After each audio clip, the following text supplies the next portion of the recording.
You are watching to the Cars Insight, pioneers towards the best quality.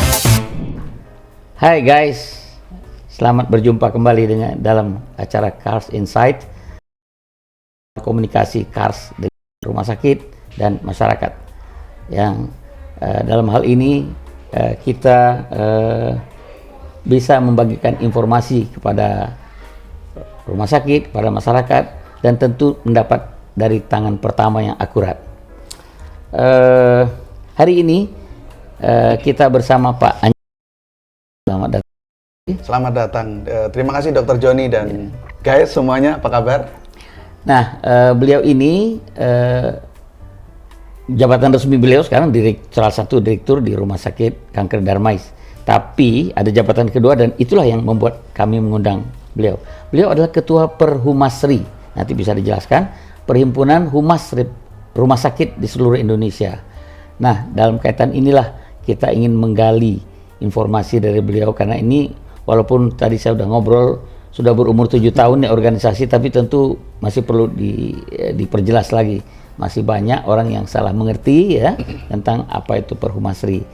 Tapi kaitannya dengan kita Cars, ini Cars Insight, tentu memang Cars ini hubungannya dengan rumah sakit dan mengakreditasi rumah sakit, kemudian keluarlah penilaian yang merupakan peringkat mutu dari rumah sakit. Nah, bagaimana pejabat atau profesional humas di rumah sakit mensosialisasikan pencapaian mutu dari sebuah rumah sakit? Tidak berpanjang lebar lagi, saya persilakan Pak Anjari untuk mulai memperkenalkan diri dan apa itu Perhumasri dan bagaimana cara kerjanya. Silakan Pak. Oke, Dr. Joni, terima kasih sudah diundang. Kami merasa bersyukur bahwa Cars Insight mengundang saya, dan saya mohon maaf Dr. Joni baru memenuhi undangan Anda. Dan buat para pemirsa Cars Insight, selamat bertemu dan salam kenal. Seperti yang tadi Dr. Joni katakan, saya Anjari Umarjianto, pendiri dan Ketua Umum Perhumasri, Perhimpunan Humas Rumah Sakit Indonesia. Dr. Joni benar, ini tahun ke-7 Perhumasri lahir, Dok. Ya alhamdulillah kalau bayi sudah mulai lari-lari ya, Dok.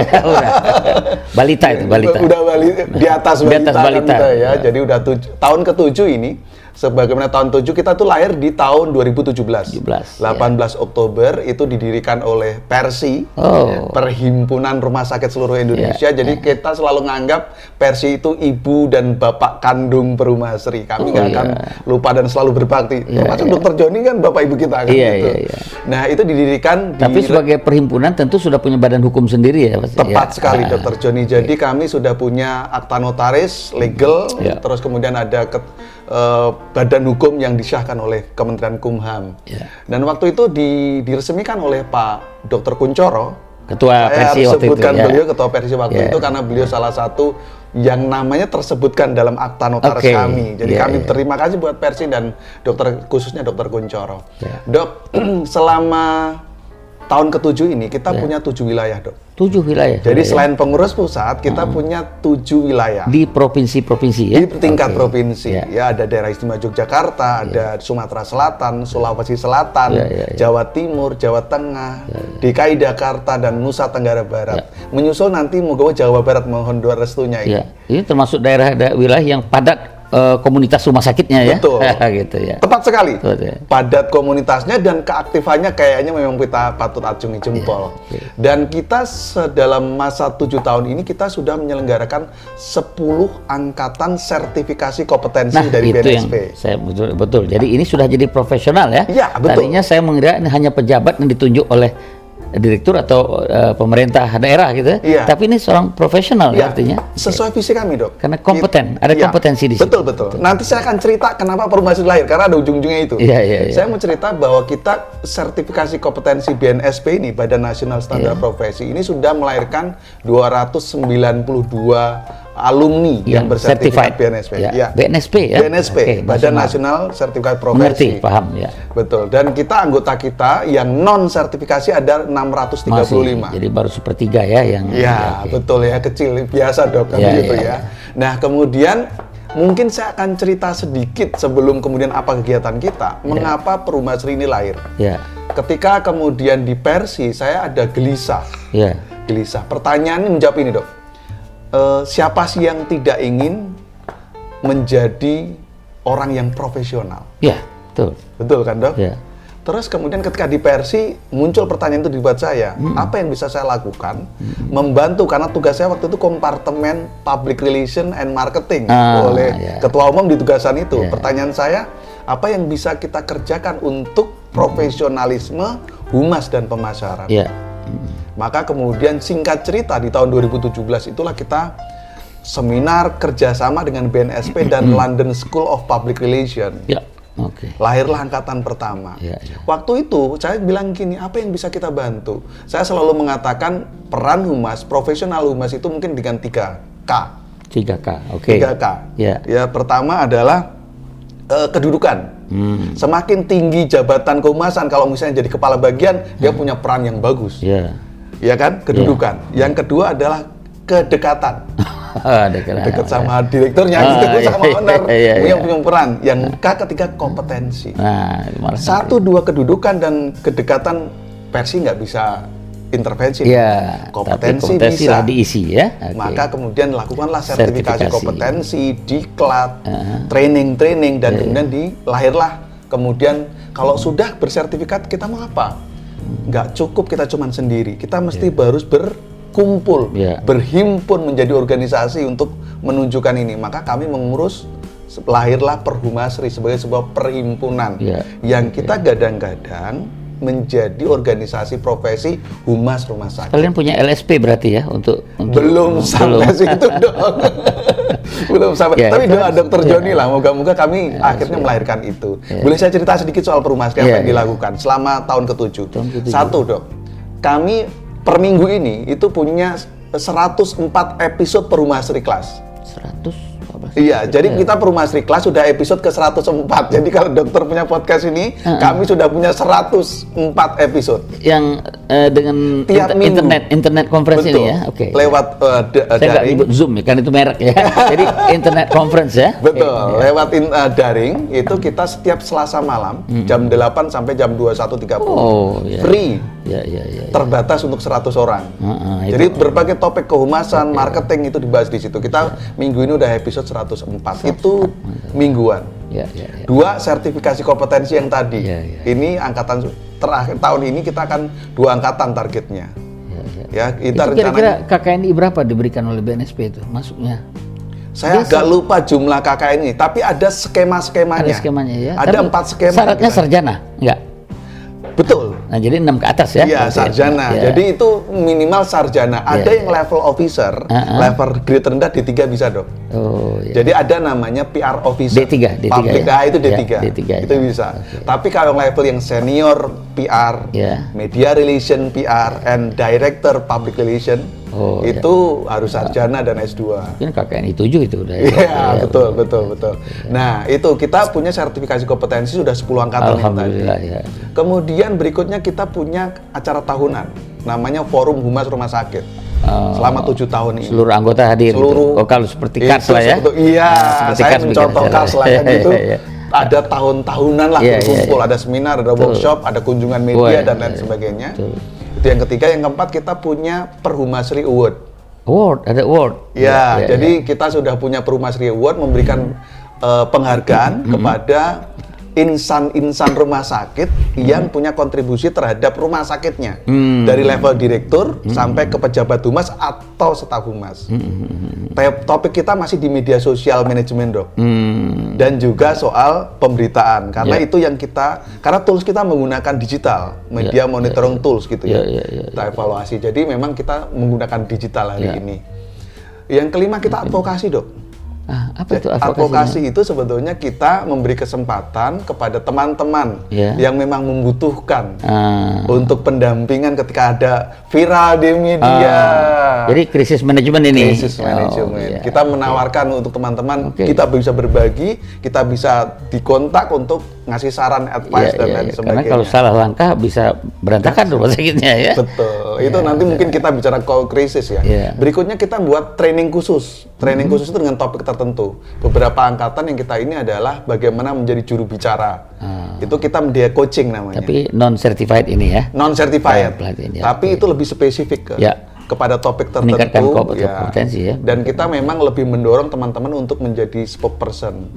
Topik yang lain ya biasa kayak handling komplain itu kan topik. Iya. Nah itu saya juga ingin menanyakan. Mungkin udah 6 ya, udah cukup ya. Cukup lah, nanti panjang-panjang ngomong nanti. Jadi memang perlu, saya pikir Kars memperkenalkan ini karena masalah komunikasi edukasi itu masuk dalam standar Kars kan? Ya, Kars. betul. Jadi, komunikasi efektif tentu. Komunikasi efektif, kalau kemudian di dalamnya ada komunikasi terapeutik lagi. Oh iya, betul. Komunikasi efektif. Nah, sering kita datang di rumah sakit yang karena pemahaman yang belum lengkap oleh direkturnya, ya diberi tugas yang sempit saja gitu ya, handling komplain tadi itu saya tanya. Jadi akhirnya humas itu merangkap jadi customer service juga jadinya. Apakah itu betul, Pak Dr. Joni? Kita sadari rumah sakit itu sebuah entitas gitu ya, sebuah institusi yang punya karakteristik. Setuju kita ya? Punya karakteristik yang berbeda dengan entitas lain. Organisasi lain, ya betul. Oleh sebab itu kalau kita punya karakteristik yang berbeda, maka kita mesti sepakat bahwa humas rumah sakit juga punya karakteristik yang berbeda. Ya, betul. Setuju. Dari segala kompleksitas dan karakteristik ini, ada dua isu yang mungkin saya perlu sampaikan ke Dr. Joni menurut pengamatan dan pengalaman saya di hampir 20 tahun saya di kehumasan rumah sakit ya. Satu soal mindset. Dua kompetensi. Mindset, kompetensi.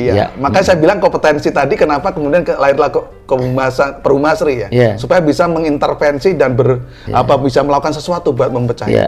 Yang pertama tadi soal mindset. Nah, ini mungkin mindset ini tidak hanya oleh orang humas sendiri, tapi juga mungkin oleh kita Civitas Hospitalia, kita lingkungan rumah sakit, direktur owner mungkin mindset kehumasan kita masih ada yang perlu diluruskan. Contoh yang tadi, orang paling mudah ketika itu topik yang paling mudah di training itu selalu handling komplain. Kenapa begitu? Karena kami petugas handling komplain Pak kan gitu. Saya katakan ke Dr. Joni, handling komplain itu hanya bagian kecil dari sebuah ilmu namanya manajemen isu. Yang itu sebetulnya hanya sekitar 1/7, 1/8 dari ruang lingkupnya perhumasan. Betul. Baru ngomong manajemen isu.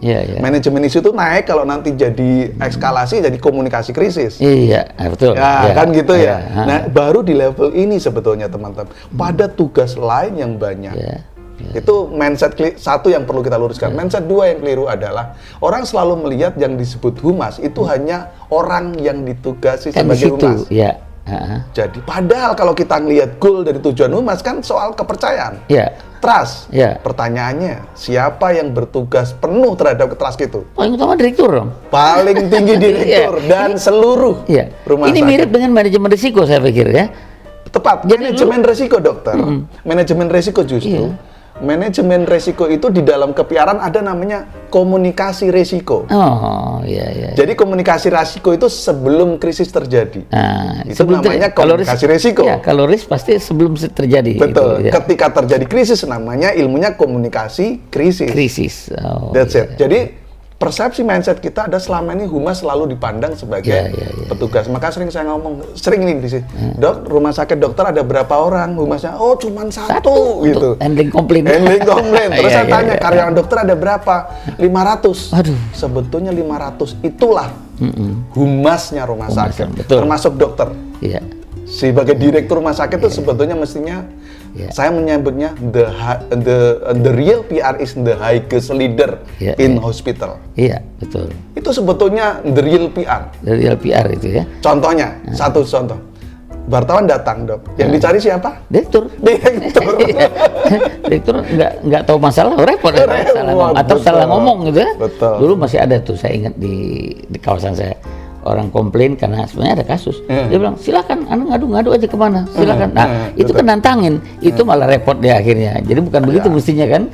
Kalau yang menanganin bukan orang, kalau orang yang ahli ya nggak begitu kan? Ini contoh, silakan Anda nggak puas, Anda ngadu kemana aja.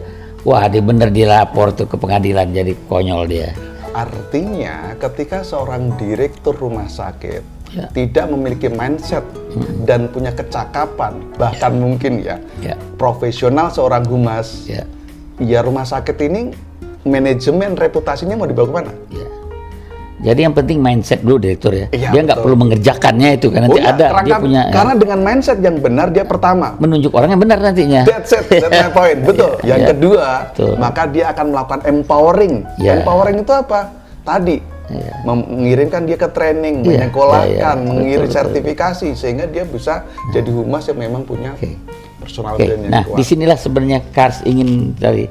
Jadi Kars itu kan menilai rumah sakit, ya. Menilai itu ada 16 bab itu semua. Jadi masih banyak keluhan masyarakat, rumah sakit udah lulus paripurna kok kayak gini. Nah, jadi mungkin memang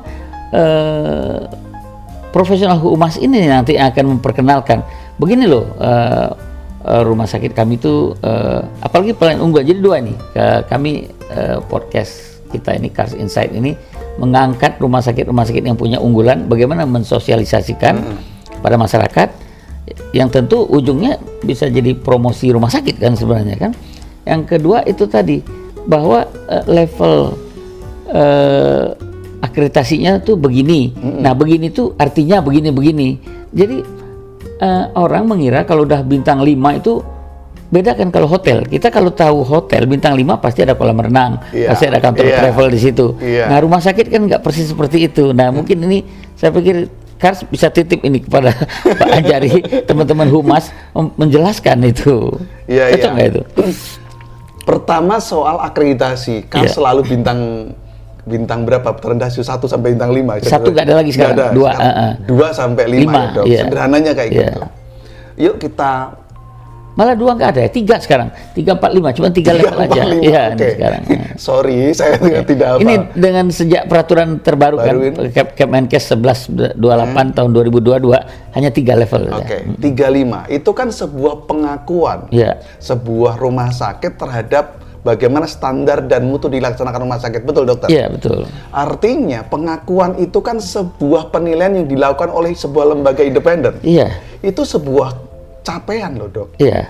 Kalau dalam perspektif public relation, mestinya itu sesuatu yang bisa meningkatkan kepercayaan publik dan Iya. pasien, Iya. keluarganya terhadap rumah sakit kita. Iya. Jika dapat bintang 5 dari lembaga namanya Kars kan berarti, oh ini reputable. Branding lah istilahnya. Brandingnya ya. kuat dong. Branding ya. Nah, itu capaian yang dicapai waktu itu. Iya. Hanya saja kan kita mesti tahu bahwa pencapaian itu melalui proses penilaian pada saat itu. Ya, momentum. Itu dia. Momentum. Berikutnya adalah bagaimana memelihara ini. Betul. Ini seperti pepatah, Dok. Mencapai lebih mudah, mempertahankan Sulit, ya. jauh lebih sulit kan Iya, gitu. iya. Saya balik. Mencapai sulit tapi mempertahankan Lebih jauh sulit. lebih sulit Lebih sulit, lagi. betul, Nah, ya. pertanyaan saya pernah mengatakan ke Dokter Joni. Dokter Joni, sebetulnya the best marketing Ya. the best marketing is service excellent. Ya. Kan gitu. Ya, Saya dalam PR juga bisa ngomong bahwa the best PR Ya. is service excellent. Ya.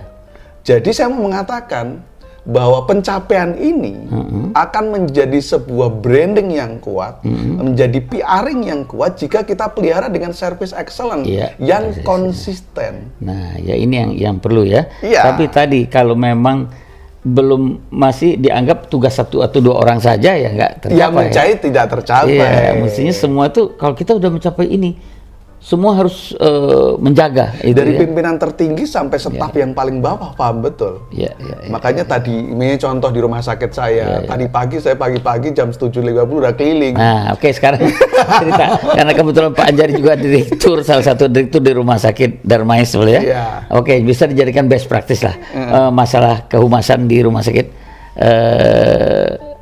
Darmais ini bagaimana? Oke. Pertama, kita menyadari tidak hanya Darmais, kita sedang rumah sakit itu pasca pandemi ini, menurut hemat saya ada 2 tantangan. 1 bertahan, 2 tumbuh.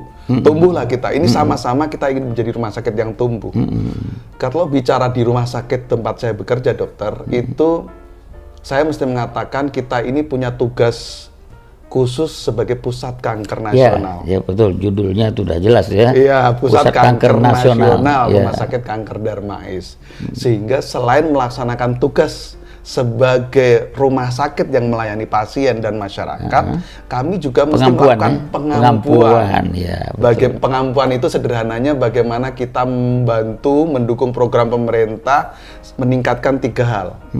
Aksesibilitas, meningkatkan kapasitas Iya. dan juga kualitas pelayanan kanker di Indonesia. Iya. Jadi tugasnya agak lebih besar, Daripada, jauh lebih besar rumah daripada rumah sakitnya. Nah, saya bicara kalau dokter tadi bicara sebagai bagaimana kehumasan di kita. Iya. Saya cerita dulu soal kami beruntung bahwa di Rumah Sakit Vertikal Kementerian Kesehatan, humas itu sebagai rumah sakit pemerintah secara struktur Ada. Ya. di level Iya. kepala bagian Iya, atau sekarang manajer lah gitu. Kita buat manajer. Kita Level manajer, dengan manajer hukum dan humas, Oh, sehingga memang punya peran kan satu level di bawah direktur. Jadi lapis kedua ya, pimpinan Lapis kedua. Jadi ya. direktur utama, direktur, kemudian Ya, kepala ya, manajer ya. ya. Artinya secara struktur kita memang di rumah sakit vertikal Ya. itu relatif saya menyebutnya beruntung lah. Kalau di Banyak yang swasta, rumah sakit. banyak macam-macam itu. Kadang-kadang dirangkap dengan marketing aja Iya sekalian. betul. Iya. Marketing beda kami dong. Iya, sebenarnya, Marketing pun selevel itu. Iya. Namanya instalasi pemasaran. Iya. Jadi kita memang pisahkan. Lagi-lagi ini juga kami beruntung karena punya membangun struktur yang bagus. Jadi udah pemahamannya tadi, mindsetnya udah Mindsetnya udah siap tepat, gitu ya. bagaimana tujuan udah benar. Tapi memang soal kompetensi perlu kita tingkatkan. Masih perlu diasah kan lagi gitu. Jadi saya rasa Rumah Sakit Kanker Darmais dengan rumah sakit yang lain sama-sama ini mesti pertama meluruskan tadi mindset sama kompetensi humasnya harus diteruskan. Iya. Dan saya selalu pesan gini dok, Iya. teman-teman humas, yuk kita mesti masuk pada bisnis proses rumah sakit. Ya. Tanpa bisa punya peran di bisnis proses rumah sakit, ya kita nggak mampu mendudukkan punya peran yang penting di rumah sakit. Iya. Sehingga humas jangan cuma bicara soal handling komplain, Iya. Jadi pelayanan informasi, tapi bicara soal bagaimana mampu memberi masukan kepada pemimpinnya, direkturnya, Iya. dalam konteks strategi branding, strategi reputasi, Iya. strategi trust gitu. Atau perlu strategi marketing, kenapa enggak kan gitu. Kalau bisa masuk di situ, Pak, peran humasnya kan lebih tinggi dan menjadi peran yang penting di rumah sakit. Iya, kalau tadi kita cerita balik ke awal cerita rumah sakit unggulan, orang nggak akan tahu kalau humasnya tidak memberikan mensosialisasi ke pihak lain. Iya. Oke lah, dari mulut ke mulut ada ya, dari pengalaman pasien. Tapi mungkin bisa lebih luas lagi kalau profesional kehumasannya yang melakukan. Nah, apakah ada ini kaitannya dengan sekarang yang kita lihat tren itu kan digital marketing. Nah, apakah ada peran humas di dalam digital marketing itu? Ada, tentu saja ada dokter. Ada ya. Kalau kita bicara perspektif public relation, Dokter Joni, ini kan bicaranya adalah salah satu unsurnya adalah komunikasi. Iya. Dalam komunikasi itu ada namanya komponen yang disebut media. Iya. Karena tanpa komunikasi itu antara komunikator dan komunikan nggak nyambung kalau nggak ada media. Nah, Media hari ini ada disebut media baru, namanya media sosial. media sosial yang betul. Meskipun yang disebut digital marketing tidak hanya media sosial. Iya. Oke, sepakat Setuju, kita di situ setuju, ya. Karena digital marketing lebih luas dari Lebih situ. luas, ya. Nah, apapun pesan, informasi yang ditujukan dalam rangka membangun kepercayaan publik, Iya. mengedukasi publik, Iya. gitu, itu humas bisa lakukan. Dan salah satu medianya adalah media sosial, Media sosial. atau digital. Kenapa begitu? Ya sederhana saja. Iya. Karena pasien kita, publik kita ada di mereka, di dalam dunia digital. Iya, sekarang ini. Kalau Memang. kita nggak menggunakan digital, nggak ketahuan itu apa kita suara bicara itu. kepada siapa? Iya. Kan gitu. Jadi itu komunikasi dua arahnya di situ ya. Betul. Bahkan mungkin namanya di situ itu many way communication, Dok. Iya. Bukan cuma dua arah. Bukan Di dua arah. media sosial itu namanya many way Many way, communication. ya? Not only two way. Two way. Oh, iya. Karena kenapa? Iya. Saya kasih contoh, Dok.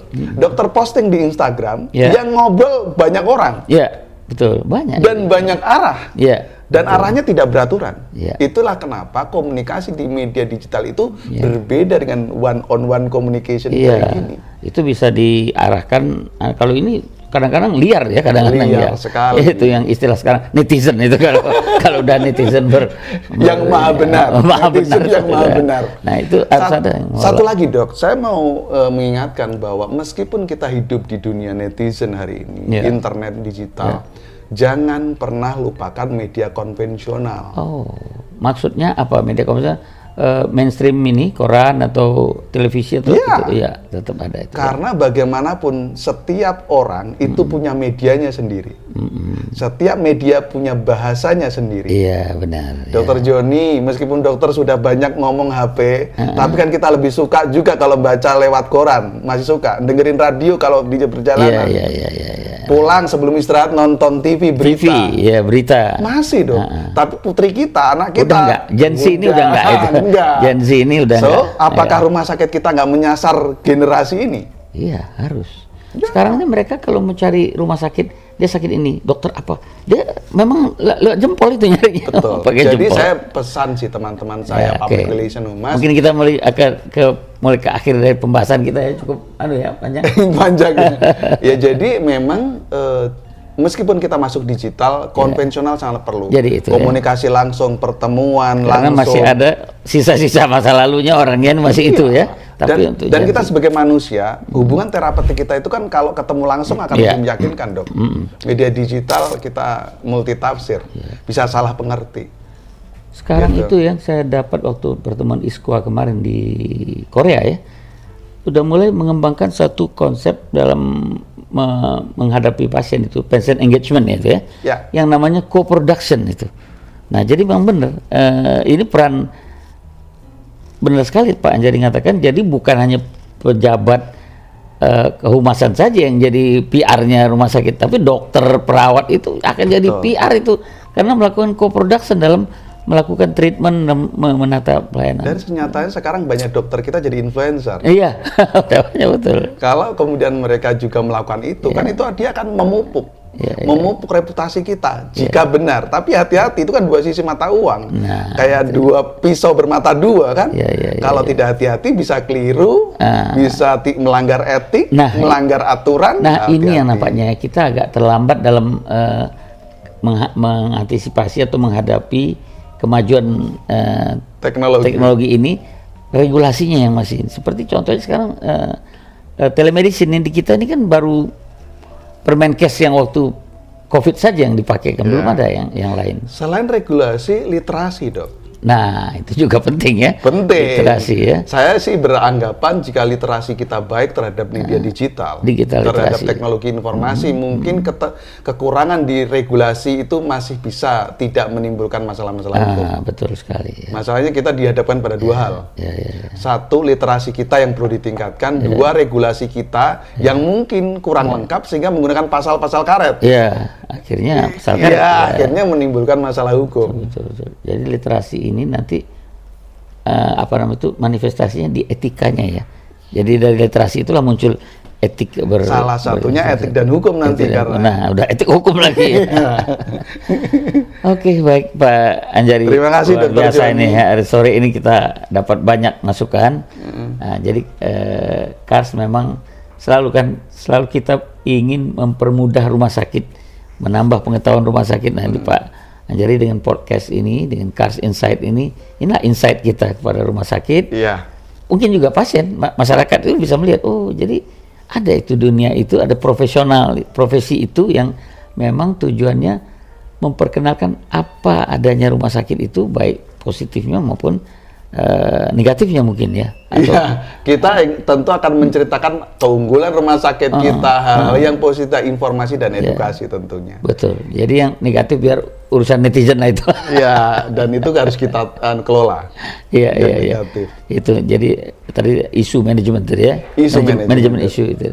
Baik Pak Anjari, Terima kasih Dr. Joni atas Sekali lagi. kesempatannya. Mungkin teman-teman sampai ketemu di lain Nanti kesempatan. kita undang dalam KSK kita. Dengan senang hati. Terima kasih Kars Insight sudah mengundang saya, Dok. Oke. Baik, para pemirsa Kars Insight, sampai di sini dulu perjumpaan kita dalam acara topik pada hari ini, yaitu tentang bagaimana kegiatan kehumasan di rumah sakit. Mudah-mudahan bermanfaat buat Anda. Kita ketemu pada episode yang berikutnya. Tapi jangan lupa like, share, and comment. Salam.